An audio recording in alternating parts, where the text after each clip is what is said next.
Pemirsa, Indonesia gaduh gara-gara kepergian 5 aktivis NU ke Israel. Tidak hanya pergi ke Israel di tengah kondisi Palestina yang mengalami genosida oleh Zionis Israel, kelima Nahdien tersebut bertemu dan berfoto sambil tersenyum bersama dengan Presiden Israel Isaac Herzog. Kecaman pun langsung menghujani 5 aktivis NU tersebut. Pengurus besar Nahdlatul Ulama juga ikut terseret hingga akhirnya Ketua Umum PBNU Yahya Khalil Stakuf atau Gus Yahya minta maaf atas kekisruhan yang terjadi. PBNU menegaskan kelima aktivis NU tersebut pergi atas nama pribadi dan tidak izin ke PBNU.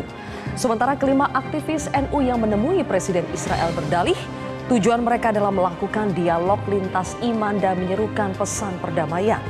Siapa sebetulnya kelima aktivis NU tersebut hingga mereka dengan mudah bisa bertemu dengan seorang presiden Israel? Apa agenda Zionis Israel di balik pertemuan tersebut dan mungkinkah pertemuan itu ada manfaatnya atau justru lebih banyak mudaratnya? Inilah kontroversi selengkapnya geger Nahdien ke Israel bersama saya Zilvia Iskandar.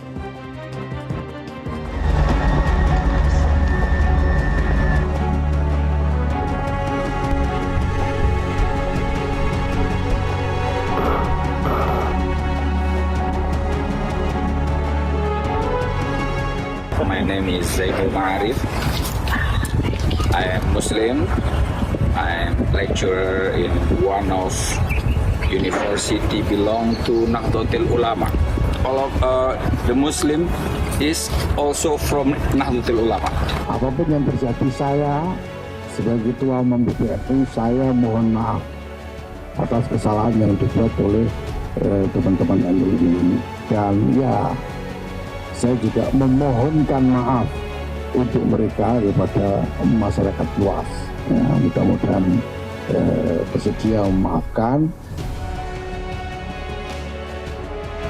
Sikap pemerintah itu jelas sesuai dengan pembukaan Undang-Undang Dasar 1945, jelas sekali. Jadi tolong ditanyakan ke PBNU. Dan Indonesia akan selalu ikut melaksanakan ketertiban dunia yang berdasarkan pada kemerdekaan, perdamaian, abadi, dan keadilan sosial. Itu yang terus kita pegang.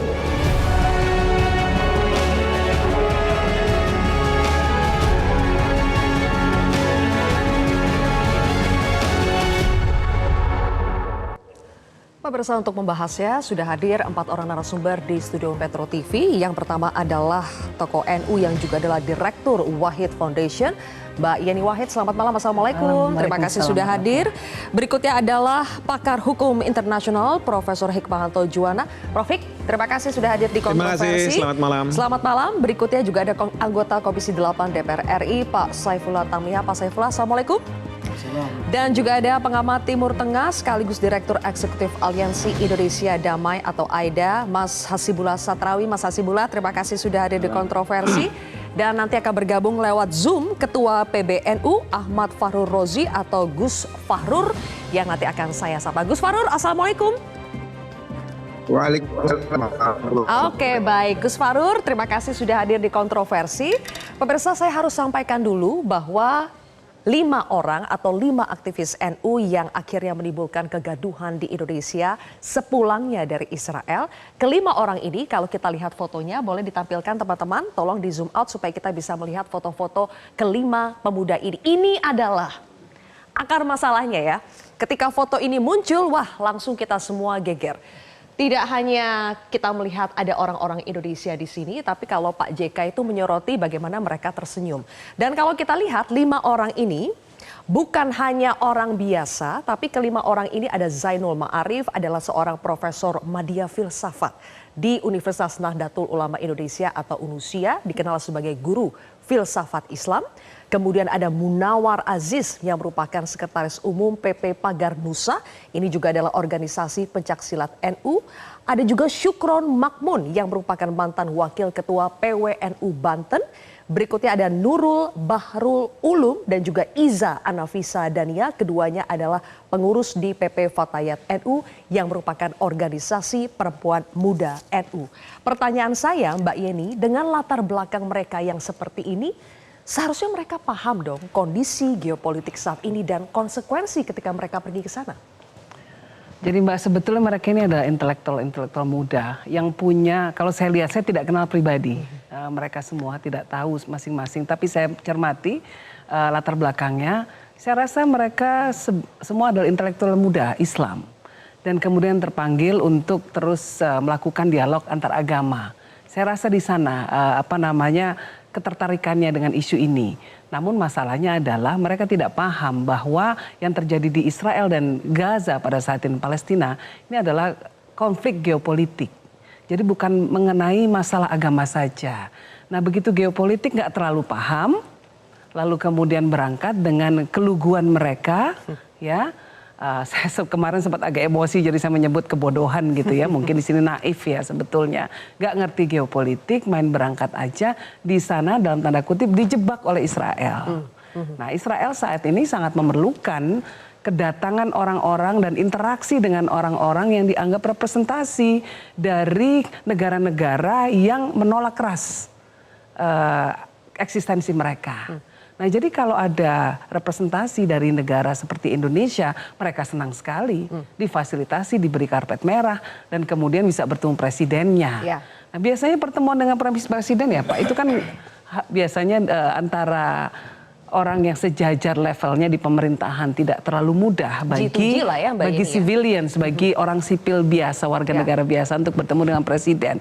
Ini menunjukkan bahwa Israel memang punya kepentingan besar untuk menghadirkan siapa saja, pokoknya yang ada siapa deh, nggak apa-apa deh ketemu, yang penting bisa jadi simbol bahwa mereka mewakili Indonesia dan mereka mewakili Nahdlatul Ulama. Nah di situ kuncinya, itu parahnya di situ jadinya. Jadi ada kerugian besar yang timbul. Kalau saya pribadi melihat ada 3 kerugian besar. Kerugian terhadap upaya diplomatik Indonesia sebagai sebuah negara yang saat ini berjuang untuk negara Palestina merdeka dan sangat keras menolak genosida yang sedang terjadi di Palestina, di Gaza khususnya. Lalu juga kerugian terhadap nama baik NU yang seolah-olah diwakili oleh 5 anak muda ini yang tidak mendapatkan mandat sama sekali dari PBNU. Lalu yang ketiga buat saya pribadi adalah karena dikit-dikit bawa-bawa nama Gus Dur, jadi ada juga kerugian bagi kami karena kepergian mereka dan kepergian Gus Dur itu berbeda jauh konteksnya.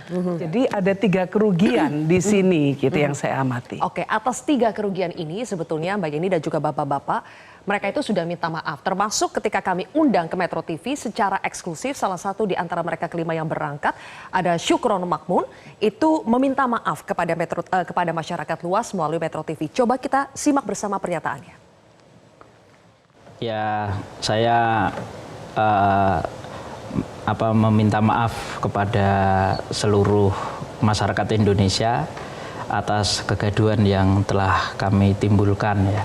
Tapi sebenarnya memang tanpa ada maksud ketika saya berangkat ke sana untuk dukungan ke satu bentuk dukungan, tapi saya melakukan kunjungan interfaith dialog ya. Jadi dialog lintas iman sebenarnya, dan memang yang kita serukan itu sebenarnya adalah pesan perdamaian. Supaya kedua belah pihak itu, karena ini kan sebenarnya baik semua itu dari agama Abrahamik kan. Jadi supaya ya sama-sama menahan diri untuk tidak perang, karena perang siapapun yang menang atau yang kalah sama-sama rugi. Mas Hasibullah sudah minta maaf, namun ada tapinya. Tapinya dijelaskan motifnya pergi ke sana itu adalah untuk berdialog, untuk membawa pesan perdamaian, interfaith dialog ya. Bisa diterima tidak alasan itu? Ya, saya rasa kalau saya harus mengawali pembicaraan ini dengan satu kata, saya akan mulai dengan kata cukup. Cukup atas? Cukup dalam pengertian satu, betapa yang sudah terjadi ini cukup, kalau saya sendiri merasakan komplikasi rasa yang luar biasa.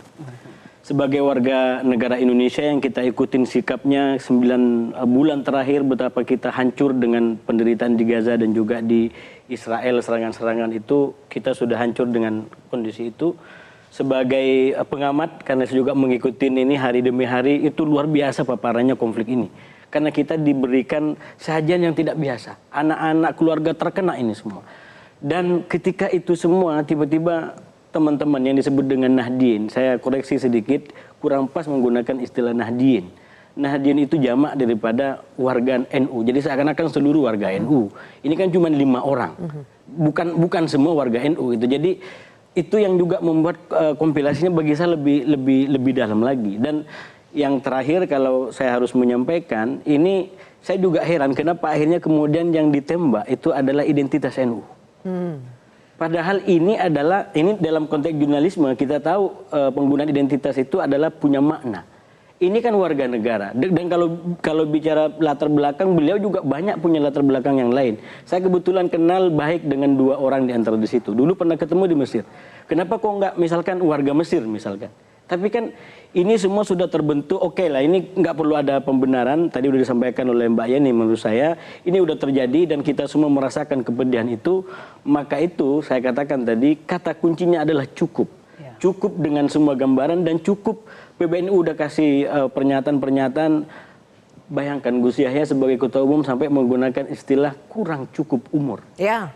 Itu istilah yang menurut kami di internal NU, saya sebagai warga NU itu sangat-sangat dalam. Karena beliau tadi disampaikan S2, S3, bukan orang-orang yang tidak terdidik. Tapi Gus Yahya saya yakin dengan segala macam makna dan tujuan sengaja menggunakan istilah kurang cukup umur. Jadi itu yang bagi saya, Mbak Zilvi, saya sampaikan juga, kalaupun ini terus dikolek-kolek, apa yang mau kita cari daripada ini semua? Udah nggak ada. Jadi maksud Anda tidak perlu dibesar-besarkan lagi persoalan ini? Menurut cukup saya, sampai ada permintaan maaf dari perwakilannya, sudah ada minta maaf dari Gus Yahya? Sudah ada hukuman dari masyarakat, belum lagi kita lihat dampaknya ini kan luar biasa nanti ini. Saya tadi disampaikan jangan-jangan ini adalah strategi. Kalau kita baca dalam konteks strategi, jangan-jangan dengan cara kita membahas seperti ini, Israel mendapatkan apa yang dia mau. Kenapa? Karena minimal sudah berapa banyak jam kita gunakan untuk membahas tentang ini daripada kita membahas hari demi hari kekejaman itu terus berlangsung. Jadi ada pengalihan kalau ini adalah strategi, ya Israel yang sudah menang. Siapa yang menangkan Israel secara tidak langsung adalah kita semua yang terus-menerus membahas. Sekali lagi ini adalah salah. Sekali lagi ini adalah tidak bijak paling tidak, atau tidak etik paling tidak. Kenapa? Karena di saat masyarakat begitu geram dengan semua yang dilakukan Israel, lalu tiba-tiba datang dengan tadi alasan bahwa ini adalah untuk dialog antar iman. Saya yakin dialog antar iman kalau kita mau melakukan dimanapun itu banyak bisa dilakukan. Tapi kenapa di Israel dan kenapa sekarang? Nah itu yang Mbak ini tadi sampaikan, keluarga Gus Dur pun tersinggung karena seakan-akan Gus Dur seakan-akan mengalami mengajarkan seperti ini. Padahal tadi disampaikan jelas beda konteksnya, jelas beda situasinya. Seandainya Gus Dur masih hidup, saya nggak bisa juga memastikan apakah beliau akan datang. Di saat Israel melakukan sebuah pelanggaran hukum jadi yang tak pernah terjadi sepanjang abad. Tidak apple to apple. Mbak Yeni juga tadi sudah mengatakan ini beda sekali case-nya dari kedatangan Gus Dur pada tahun 1994 itu waktu itu. Tapi Mbak Yeni, saya ingin tanya kepada Anda soal identitas NU yang bagaimanapun. Ini atas nama pribadi ya, tapi identitas NU kan selalu melekat. Bahkan tadi di video awal kita lihat salah satu dari mereka memang memperkenalkan diri. Kami warga NU, yang itu warga NU, mereka sengaja menyebut itu. Jadi Anda merasa tidak mungkin mereka diundang kalau mereka bukan warga NU, memang sengaja dimanfaatkan itu? Warga NU itu ada lebih dari 100 juta orang di Indonesia, belum lagi yang di luar negeri. Kalau semua orang tidak mendapatkan surat mandat mengaku-ngaku sebagai warga NU, ya bisa aja semua untuk melakukan segala macam tindakan baik maupun tindakan kriminal. Ya, jadi kalau soal ngaku-ngaku semua orang bisa melakukan itu. Nah, saya sangat setuju dengan yang dikatakan oleh Mas Hasibullah bahwa kita yang paling penting pada saat ini, menurut saya ada banyak hikmah yang bisa kita petik dari kejadian ini, Mbak. Yang pertama adalah bahwa jadi clear ini posisinya NU. Karena selama ini posisi PBNU, posisi NU banyak mungkin diomongin di luar seolah-olah tidak mendukung secara penuh ya kedaulatan Palestina. Ini tidak betul sama sekali. Buat saya ada hikmahnya, ada sisi positifnya dari kunjungan ini karena sikap resmi sudah dinyatakan oleh Ketua Umum PBNU dan kita semua yang ada di NU baik yang di jajaran struktur maupun simpatisan maupun keluarga besar NU jelas sekali semua sikapnya. Kita sangat mendukung kedaulatan Palestina, bahkan kita melakukan upaya-upaya menyeluruh, upaya-upaya keras untuk memperjuangkan kemerdekaan Palestina. Baik, ngomong-ngomong soal hikmah, di sini ada Prof. Hikmahanto. Iya kan? Memang Prof. Oke, Prof. Ketika mereka bilang mereka pergi ke sana dialog untuk menyerukan perdamaian, ada gunanya nggak sih? Ada hikmahnya betul nggak di sana atau justru lebih banyak mudaratnya? Jadi pertama ya yang kita perlu pahamin dulu bahwa saya yakin dari sisi Israel mereka melakukan apa yang disebut sebagai public diplomacy. Jadi diplomasi itu tidak hanya oleh diplomat dengan diplomat, yaitu yang first track katanya. Tapi yang third track, ya track yang ketiga di mana negara-negara melakukan ini semua. Mencoba mencari orang-orang dari negara-negara lain dipengaruhi untuk kemudian diminta untuk kamu punya ide apa dan lain sebagainya, bisa nggak kamu datang? Nggak mungkin 5 warga negara kita ini tiba-tiba ketemu dengan Presiden Israel. Kan aneh bener dalam konteks apa beliau-beliau ini. Tapi karena memang sejak awal sudah di frame oleh Israel. Saya yakin uangnya itu pasti uang dari Israel.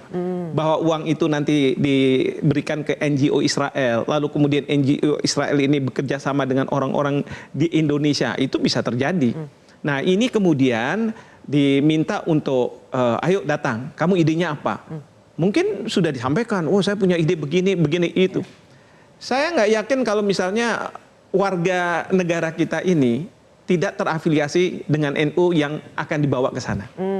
Misalnya mereka non-NU atau non-Muslim bahkan, pasti nggak akan dibawa. Mereka secara spesifik tahu betul bahwa yang harus saya cari ini adalah yang NU. Kenapa? Karena mungkin dianggap bahwa NU itu bisa punya suara ketika nanti mereka pulang. Menyampaikan begitu kan. NU itu dianggap sebagai Islam yang moderat, yang mudah-mudahan bisa menerima kami, kira-kira seperti itu. Jadi bisa dibilang Prof ini memang sudah siasat ya dari mereka sudah ini, siasat, pemerintahan Israel ini ya. Sudah siasat. Memang mereka sedang mencari dukungan global terutama negara yang penduduk Islamnya banyak. Betul sekali, betul sekali. Nah ini yang disebut sebagai public diplomacy sehingga apa? Mereka-mereka ini juga mungkin sudah dilihat, sudah ditakar. Latar belakangnya apa? Oh ini ada yang Profesor Madya, oh ini ada ini, oh pernah di luar negeri dan lain sebagainya. Itulah yang ditarget. Nah, yang kemudian menjadi target merasa bahwa iya ya, daripada kita selama ini demo-demo, kita menyuarakan, nanti ditangkepin dan lain sebagainya. Ini ada kesempatan untuk ketemu dengan presiden, dengan mungkin pejabat-pejabat dalam konteks interfaith dialogue gitu kan. Jadi mereka naif, Prof? Ya sebenarnya nggak naif juga kalau menurut saya. Mereka juga punya perhitungan, cuman salah perhitungan. Maka Pak Ketua Umum PBNU mengatakan ini gagal ini. Berarti benar kata Mbak Yeni yang kemarin dong. Tapi Mbak bukan cuma NU dong. Jadi 2017 itu ada rombongan MUI. Mengatakan diklaim sebagai representasi MUI. MUI juga langsung membantah. Jadi memang ini mereka selalu melakukan ini.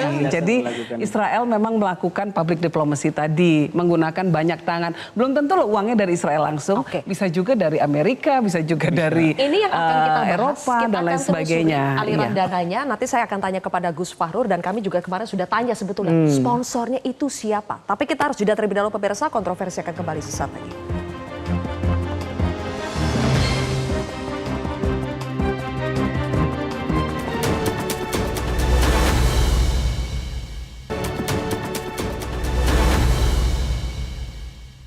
Ya saya diundang itu ada semacam volunteer yang dia itu salah satu kampus terbaik di dunia yang dia sebenarnya volunteer atas nama pribadi gitu ya. Kemudian dia memang punya misi peace di dunia ini ya bagaimana mengajak untuk diskusi bareng dialog antar iman. Oke, bisa kami tahu siapa sebetulnya yang Anda maksud dengan volunteer itu? Ya ini nanti aja lah gitu biar nggak menimbulkan kegaduhan baru. Oke, tapi intinya garis besarnya adalah Anda... Ini volunteer bukan government. Bukan government bukan ya?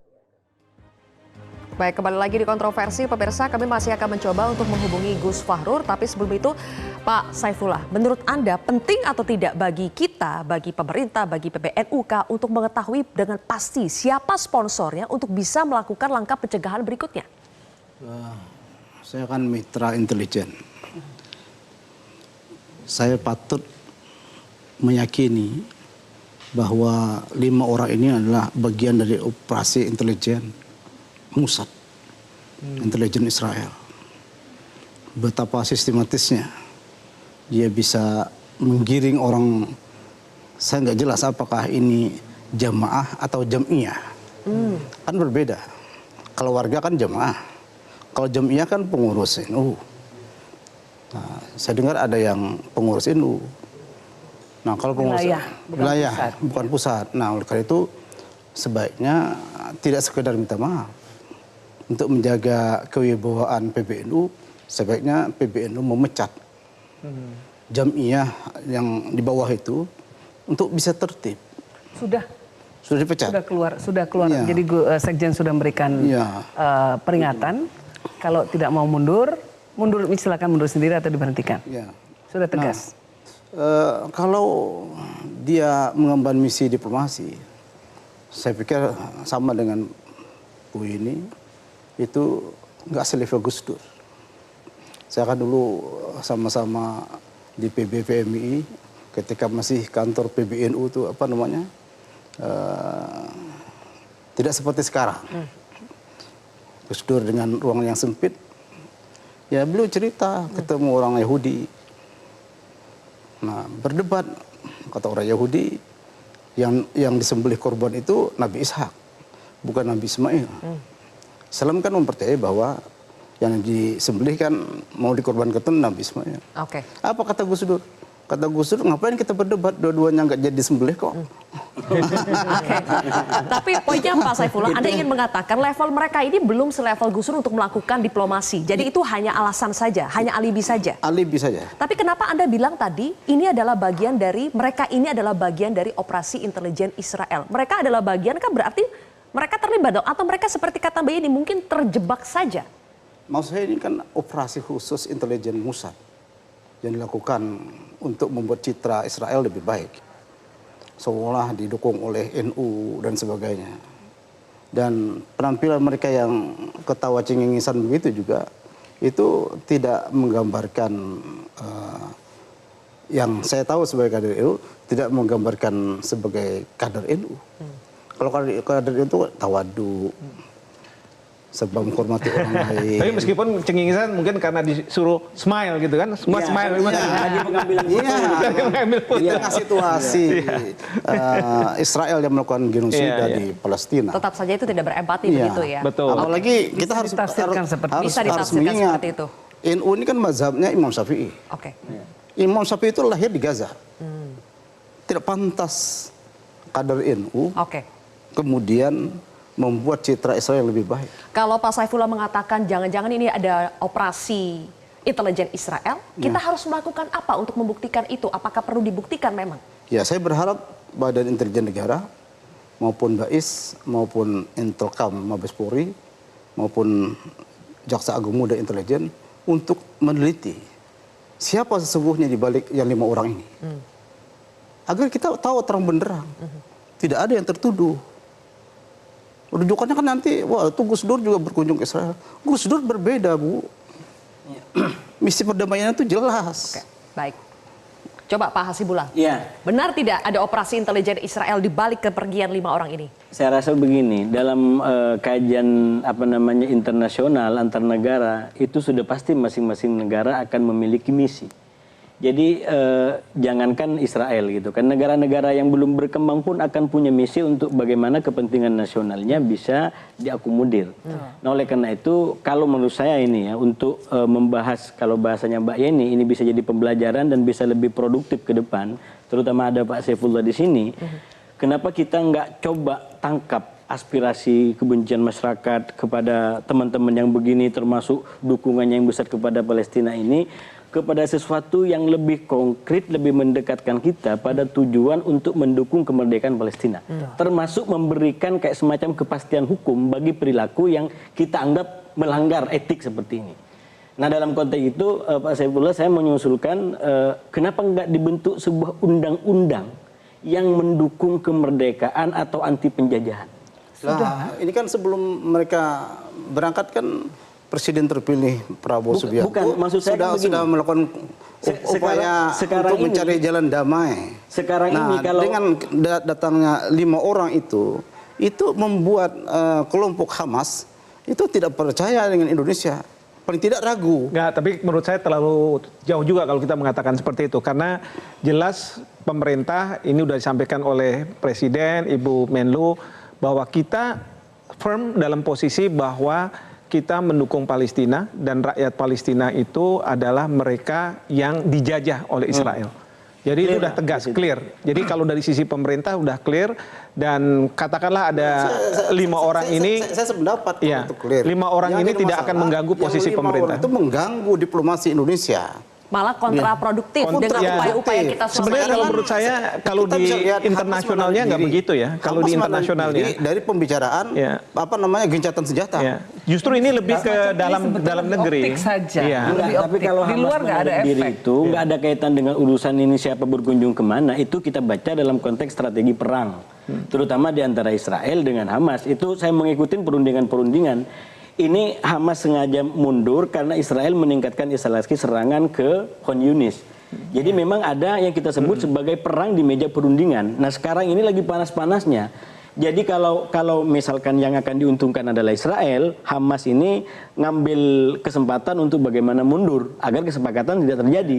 Sekarang terbaliknya, manakala yang mau diuntungkan adalah Israel, ya, maka yang akan ngambil kesempatan adalah Hamas untuk mundur. Baik, oke. Sehingga terjadi deadlock dan sampai sekarang itu perundingan demi perundingan tidak tercapai. Saya akan punya masalah terhadap 5 warga negara ini kalau setelah kembali ke Indonesia lalu menyampaikan bahwa teman-teman di Indonesia kita pahami bahwa Israel itu sebenarnya diserang loh oleh Hamas gitu kan. Jadi corongnya Israel lah. Jadi corongnya di sini Dan gini, pakai muka-muka Indonesia itu yang jadi masalah. Sebenarnya sampai narasi itu adalah benar. Per 7 Oktober 2003 Israel diserang oleh Hamas. Betul. Cuman yang membedakan nanti cara kita mengkaji, ini bukan awal kali. Nah, orang-orang barat menganggap 7 Oktober itu seakan-akan awal cerita. Iya. Baik, oke. Padahal ini cerita dari berkepanjangan. Nah, yang kita penjajahan. khawatirkan kalau misalnya itu disuarakan di Indonesia untuk apa? Mendapatkan simpati. Simpati, Nah, iya. itu yang bahaya. Apalagi Dan kemudian disampaikan oleh berefek. mereka yang berafiliasi pada Nahdlatul Ulama katanya. Dan kemudian melakukan Saya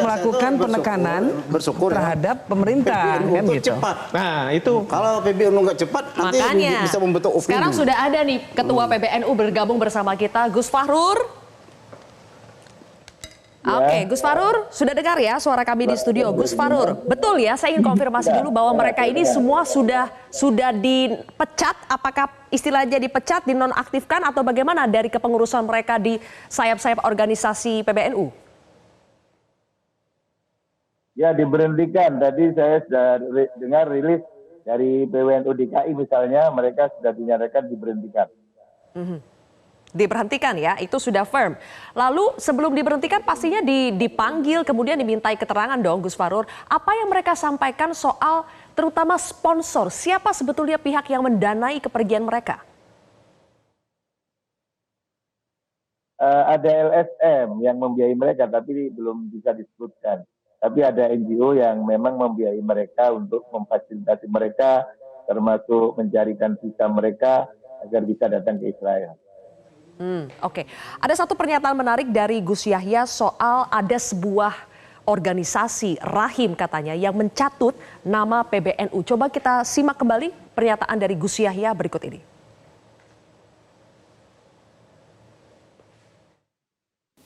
rahim.org.id ya.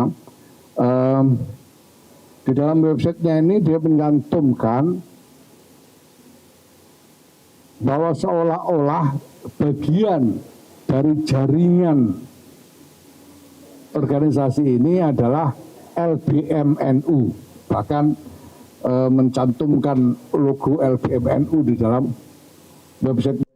Gus Fahrur, jadi organisasi rahim disebut mencatut nama LBMNU di website mereka. Apa sebetulnya kaitan organisasi rahim ini dengan keberangkatan 5 aktivis NU ke Israel? Ya, jadi LSM Rahim itu Jakarta berdiri tahun 2002. Kebetulan beberapa mereka itu pengurus LBM PWNU DKI. Nah, kemudian mereka mencantumkan atau secara sengaja atau tidak logo bahasa NU. Memang ada 2 orang di situ yang memang di bagian dari LBM NU dan juga bahkan misi fatwa UI karena ini juga mendesik untuk meraktif mereka. Oke, baik. Oke, mohon maaf Gus Fahrur, suaranya di sini putus-putus. Kita tunggu perbaikannya, mungkin harus pakai headset dulu Gus Fahrur. Nanti kita akan kembali lagi ke Gus Fahrur ya. Mbak Yeni kan juga pernah sering bahkan ya diundang ke Israel untuk berdialog. Itu bagaimana ceritanya Mbak Yeni? Siapa sih yang mengundangnya? Banyak ya, misalnya dari forum-forum internasional atau LSM internasional. Tapi ya sampai sekarang saya nggak pernah bersedia, belum pernah bersedia. Berarti sebetulnya ada pilihan untuk menolak? Bisa menolak, ya. Justru tahun lalu saya diundang untuk bicara di Konferensi Internasional Palestina, untuk Palestina. Saya udah berangkat, sudah sampai di Yordan. Tapi sampai di Yordan ternyata konferensinya dibatalkan karena masalah keamanan. Jadi memang saya lebih memilih untuk hadir di acara forum-forum internasional yang berkaitan dengan Palestina. Nah, tapi walaupun saya banyak sekali ya teman-teman Yahudi. Nah ini yang menarik, karena kita itu jangan mengatakan bahwa ini konflik antara Islam lawan Yahudi. Saya di grup WA saya, lulusan, saya pernah kuliah di luar negeri, di situ WA-nya itu isinya alumnus-alumnus dari seluruh dunia. Yang berantem itu Mbak sekarang adalah Yahudi lawan Yahudi. Yahudi yang pro-Israel dan Yahudi yang anti genosida yang sedang terjadi. Mereka mengatakan saling berantem dan Yahudi yang menentang apa yang dilakukan Israel ini keras juga sama kerasnya. Mereka mengatakan kamu jangan melakukan genosida, penyerangan dan lain sebagainya atas nama saya juga Yahudi. Nah itu, ini yang terjadi. Dan banyak sekali justru yang sekarang ada di garda terdepan untuk melakukan koreksi yang menyerang secara diplomasi publik ya, dunia secara global. Kebijakan Israel untuk meluluh lantakan Gaza adalah banyak sekali tokoh-tokoh Yahudi yang moderat.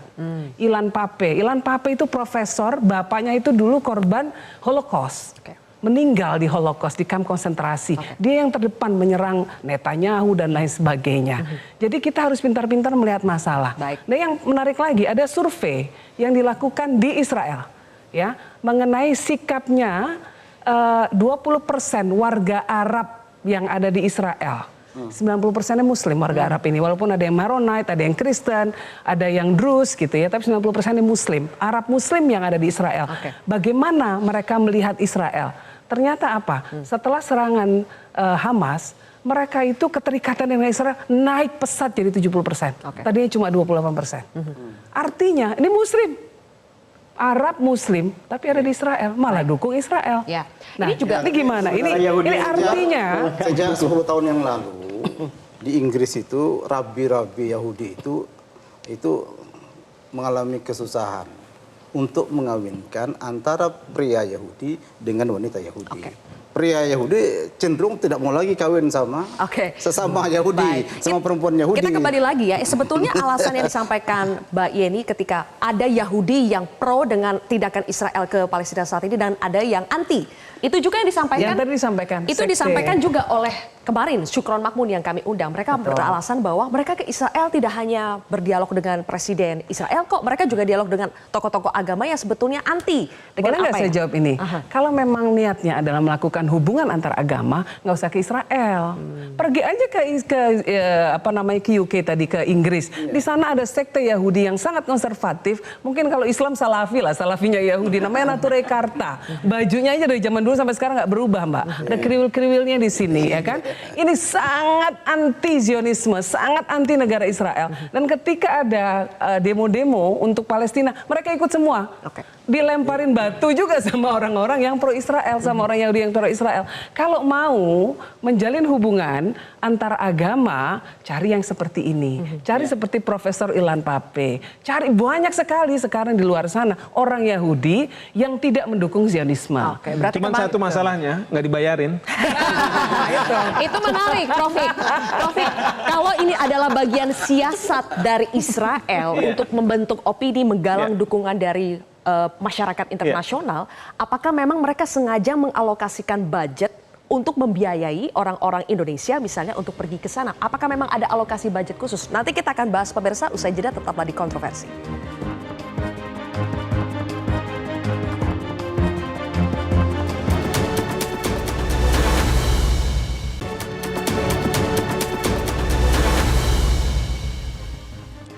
kembali lagi di kontroversi. Pemirsa, Profik, apakah betul pemerintah Zionis Israel itu memang mengalokasikan budget besar untuk mendanai kedatangan warga negara Indonesia atau warga dari negara-negara Arab lainnya untuk mendukung agenda politik mereka? Ya, saya yakin seperti itu.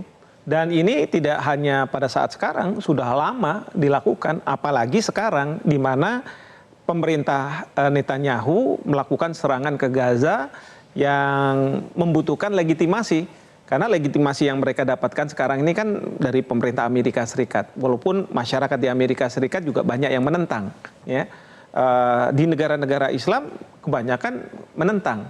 Nah, bagaimana upaya mereka pada saat mereka bisa melakukan serangan itu, tapi membenarkan tindakan Israel. Yaitu dengan mengatakan bahwa Israel melakukan ini karena balas dendam. Ya, balas dendam yang harus dia lakukan terhadap Hamas, tetapi Hamas yang mau diserang, tapi kok masyarakat semua yang jadi korban, karena mereka akan mengatakan, bukankah mereka nanti bisa jadi Hamas juga? Anak-anak kecil kenapa dibunuh sekarang? Mungkin 10 tahun yang akan datang mereka akan jadi Hamas juga. Maka mereka akan melakukan ini, tapi dunia melihatnya ini kan genosida kalau sudah seperti ini. Dan ini tidak bisa dibenarkan. Nah, oleh karena itu, kalau menurut saya dalam situasi seperti ini, Israel ingin juga memunculkan bahwa apa yang dia lakukan adalah suatu tindakan yang benar. Meskipun masyarakat internasional sudah mengatakan ini tidak benar. Mencari pembenaran, kemudian mereka punya budget dan budget ini dialirkan kepada lembaga atau organisasi yang pro-Zionis. Oh iya, di berbagai negara. LSM dan lain sebagainya itu. Jadi kita nggak bisa secara naif bahwa uang ini langsung dari misalnya Kementerian Luar Negeri Israel. Enggak. Tetapi ini udah berlapis-lapis. Mereka punya jalurnya lah ya. Jalurnya dan mereka tahu ada orang-orang yang pandai meyakinkan orang lain untuk mau mereka berangkat nanti. Baik, kembali lagi ke Gus Fahrur. Gus Fahrur, apakah sudah jelas ini? Oke, insya Allah aman ya audionya. Gus Fahrur, saya harus mengonfirmasi sekali lagi. Mungkin ini untuk penegasan juga ya. Karena masih banyak yang ragu dan mempertanyakan masa PBNU sama sekali tidak mengetahui kepergian mereka. Ya, betul Mbak. Jadi beliau ketum itu sama sekali tidak tahu. Bahkan saya yang pertama kali dapat link berita itu, kemudian saya bagi ke beberapa kiai, dan kemudian dibagi di WAG pimpinan. Semua terkejut, kiai-kiai marah. Ini betul-betul melukai perasaan umat Islam. Dan langsung seketika itu ketum berkomentar, segera panggil, suruh menemui saya gitu. Jadi marah ketum juga. Jadi kita betul-betul tidak tahu. Jadi ini memang betul-betul mereka berangkat sendiri, dan mereka salah satunya itu dari Rahim. Nah, sebelumnya saya sudah dengar, saya lihat ada rilis Rahim itu sudah ketemu dengan Dubes Israel di Singapura memang. Jadi memang Rahim itu ada konsentrasi untuk membuka dialog antar agama. Ya, yang kebetulan mereka salah satunya itu pengurus LBM NU. Ya, itu aja kesangkut kita, tapi PBNU sama sekali tidak tahu memang, dan betul-betul tidak tahu. Dan saya lihat di grup WAG waktu itu memang ketum sangat terkejut dan langsung minta supaya menghadap itu. Tapi sebaiknya PBNU itu menunjukkan hitam di atas putih bahwa PBNU sudah memecat kadernya. Kenapa? Pak Saifullah ragu kalau mereka sudah dipecat sampai harus ada hitam di atas putihnya? Iya, supaya publik semakin yakin. Oke, baik. Gus Fahrur gimana? Mau menanggapi atau gimana? Harus ada hitam atas putihnya katanya ditunjukkan. Saya kira sudah sedemikian ketum, mohon maaf itu betul-betul satu duka yang mendalam. Dan kemudian sudah mengeluarkan rilis sekjen bahwa mereka diberhentikan. Saya kira itu sudah cukup dan tidak mungkin PBNU bermain-main dalam hal ini. Baik, Gus Fahrur, ada satu akhirnya peristiwa lama yang mencuat kembali. Kalau tadi di sini kami sudah membahas bagaimana Gus Dur kemudian dikait-kaitkan. Ternyata Gus Yahya juga dikait-kaitkan karena pernah juga bertemu dengan Perdana Menteri Israel Benjamin Netanyahu pada tahun 2018. Dan kita akan putarkan kembali pernyataan dari Gus Yahya yang juga menanggapi hal ini. Bahwa saya berkunjung ke Israel pada waktu itu ada peluang. Sekarang bayangkan saya waktu itu Khatib Am, pengurus besar Nahdlatul Ulama, diberi kesempatan bicara di depan konferensi global Yahudi seluruh dunia, coba. Masa saya nggak mau? Saya kan harus manfaatkan kesempatan itu, dan saya sampaikan bahwa kita minta perdamaian. Baik, akhirnya kepergian Gus Yahya tahun 2018 lalu bertemu dengan Perdana Menteri Benjamin Netanyahu dan juga berbicara di depan begitu banyak Yahudi itu dikaitkan dengan peristiwa ini. Dicari perbedaan dan persamaannya apa. Jadi boleh ditegaskan Gus Fahrur, perbedaannya apa dengan peristiwa hari ini? Ya, kemarin Gus Yahya sudah memberikan rilis bahwa konteks yang berbeda dan situasi yang sangat-sangat berbeda. Bahwa hari ini kan kita pada situasi yang betul-betul sangat berduka ya, dengan kejadian genosida yang sedang berlangsung. Sementara konteks pada saat Gus Yahya dulu berbeda dengan saat ini, dan juga Gus Yahya tidak membawa nama NU. Tapi yang sekarang ini secara tanpa izin, dia tanpa konfirmasi datang dan sangat mengagetkan. Makanya ini satu pelanggaran, karena ada aturan untuk setiap pertemuan internasional itu harus ada izin dari PBNU gitu. Oke, itu bedanya, beda konteks ya. Saya ingin tanya juga kepada narasumber kami di sini. Kalau hari ini tidak terjadi genosida di Palestina, apakah ceritanya akan berbeda? Apakah kepergian mereka akan terasa biasa-biasa saja? Dan sebetulnya bagaimana kita sebagai warga negara Indonesia harus melihat konflik ini? Dan apa yang bisa kita lakukan secara konkret? Nanti kita akan kembali pemirsa, usai jeda.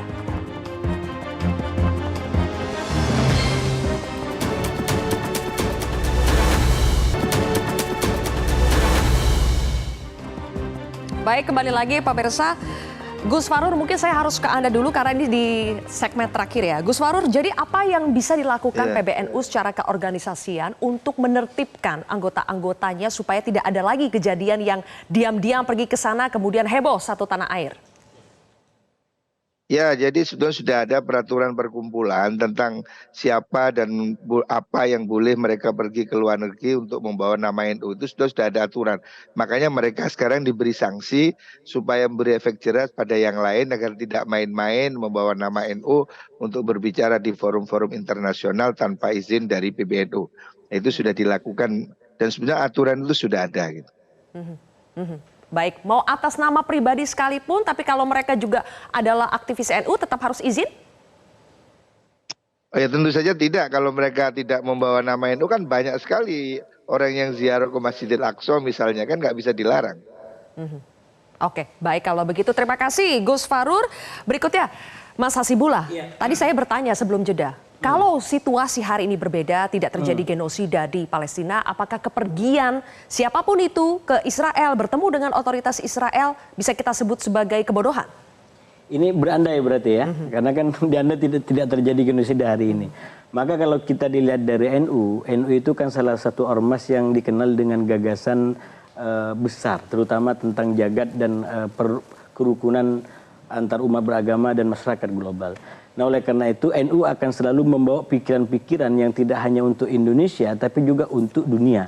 Nah dalam konteks itu sangat mungkin NU itu bisa menjelajahi dunia-dunia di dunia ini gitu. Itu kalau diandaikan sebagai gagasan di awang-awang. Tapi kan sekali lagi kita hidup di dalam konteks yang tidak di awang-awang. Ini sekarang terjadi konflik dan terjadi keadaan seperti ini. Oleh karena itu menurut saya Mbak Sylvia, karena ini mungkin yang terakhir sesinya, kita harus bisa sebagai bangsa memeras semua aspirasi dan sikap ini dalam sebuah nilai yang syukur-syukur itu bisa dijadikan sebagai aturan bagi kita semua. Nah itu yang bagi saya sebut sebagai pentingnya undang-undang anti penjajahan. Karena kalau tidak dibuat undang-undang anti penjajahan, ini akan menjadi sebuah sikap yang reaktif. Kalau ada penyerangan kita akan berkumpul lagi, kalau terjadi perang kita akan ketemu lagi, dan satu statement di media nggak ada sebuah langkah konkret. Nah, UUD kita kan sudah tegas menentang penjajahan. Tapi itu baru undang-undang dasar. Kita harus membreakdown menjadi sebuah aturan lebih teknis, lebih konkret. Misalkan kita bisa membuat di Barat misalkan ada undang-undang anti-Semit. Itu sebagai bentuk dukungan kepada Israel. Kenapa kita tidak bisa membuat memang kita nilainya tidak antisemit tapi juga jangan Islamofobia. Kita strong, kita fokus kepada bagaimana kemerdekaan Palestina bisa dicapai lewat sebuah kebijakan negara yang terukur. Itu mungkin nanti bisa masuk di Kemenlu. Siapa tahu nanti di antara Menlunya ada di sini misalkan kan. Kenapa Pak? Itu kan bagus nanti itu. Kalau menurut saya konstitusi kita kan pembukaan Undang-Undang 45 itu sudah jelas. Jadi tidak perlu lagi untuk membuat undang-undang. Emangnya DPR nggak punya kerjaan? Yang kita nama-nama yang kerjaan DPR ya Pak. Tapi yang perlu. Pak, justru kalau kita betul-betul komit mendukung Palestina, kenapa DPR tidak mau bikin rumusan untuk kemerdekaan ini? Itu dia. Bagaimana kita menegaskan komitmen kita untuk mendukung kemerdekaan Palestina, Pak Saifullah? Undang-undang tentang hubungan internasional. Ada di situ terperinci. Coba mungkin Bapak pelajari lah. Iya, di undang-undang tentang bukan Kemenlu lagi, ada. Di undang-undang tentang Kemenlu ada. Tapi kalau kita bicara tentang yang boleh dan tidak boleh, katakanlah seperti undang-undang anti-Smith, itu kita belum punya itu. Nah, oleh karena itu menurut saya kita ambil intisari dari semua kegaduhan ini, pembelajarannya, ayo kita bikin sebuah langkah lebih terukur, lebih strategis yang mengikat kita semua. Intinya kita harus punya langkah terukur, langkah konkret begitu kan untuk menunjukkan dukungan kita kepada kemerdekaan Palestina. Tapi ada satu hal yang ingin saya highlight di sini, Prof Hik, di tengah keramai-ramai aksi untuk boykot produk-produk yang terafiliasi dengan Palestina, kemudian tiba-tiba ada 5 warga NU yang pergi bertemu dengan Presiden Israel. Ada juga kita lihat di pemberitaan soal bagaimana ternyata Indonesia diam-diam melakukan impor dari Israel. Coba kita putarkan atau kita lihat artikelnya seperti apa. Nah ini dia. Jadi Prof Hik, apa kita masih kurang konsisten ya? Kenapa di tengah berbagai upaya kita mendukung Palestina muncul data-data seperti ini? Indonesia ternyata melakukan impor dari Israel, jumlahnya juga lumayan. Bagaimana itu Prof Hik? Kita kurang konsisten kah? Ya, bukannya kurang konsisten, tapi memang dalam hal-hal tertentu mungkin ada ketergantungan Indonesia terhadap produk-produk asal Israel yang mungkin pemerintah menganggap tidak mungkin dilepaskan begitu saja. Saya nggak tahu produknya seperti apa.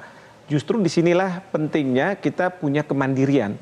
Nah, kalau misalnya kita punya ketergantungan tidak hanya ke Israel, tapi juga ke negara-negara tertentu, itu yang akan merepotkan kita.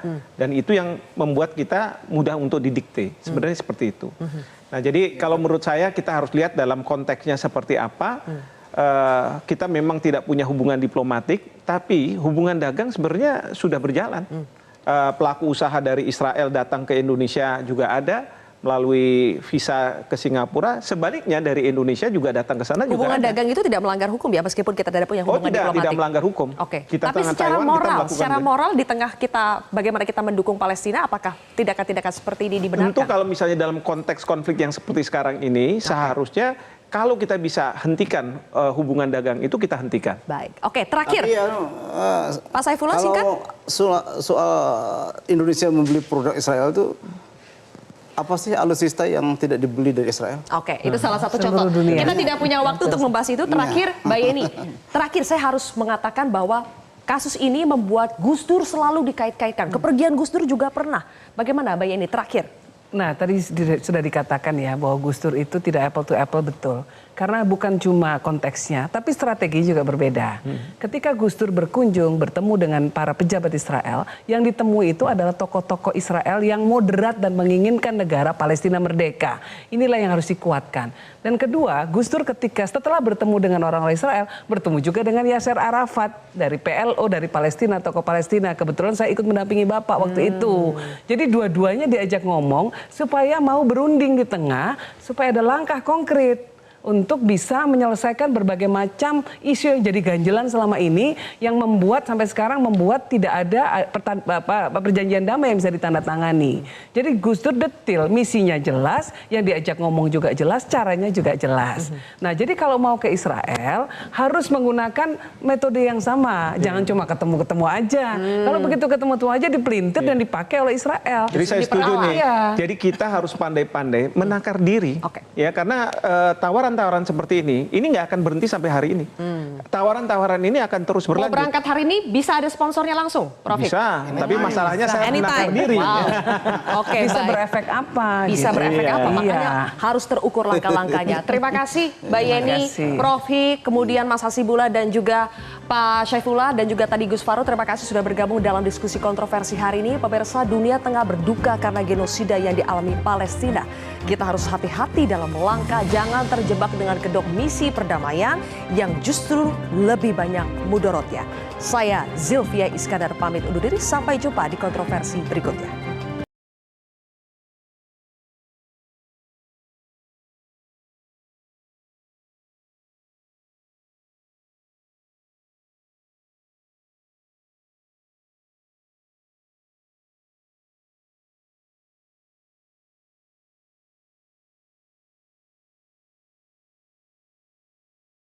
Jelajahi cara baru mendapatkan informasi. Download Metro TV Extend sekarang.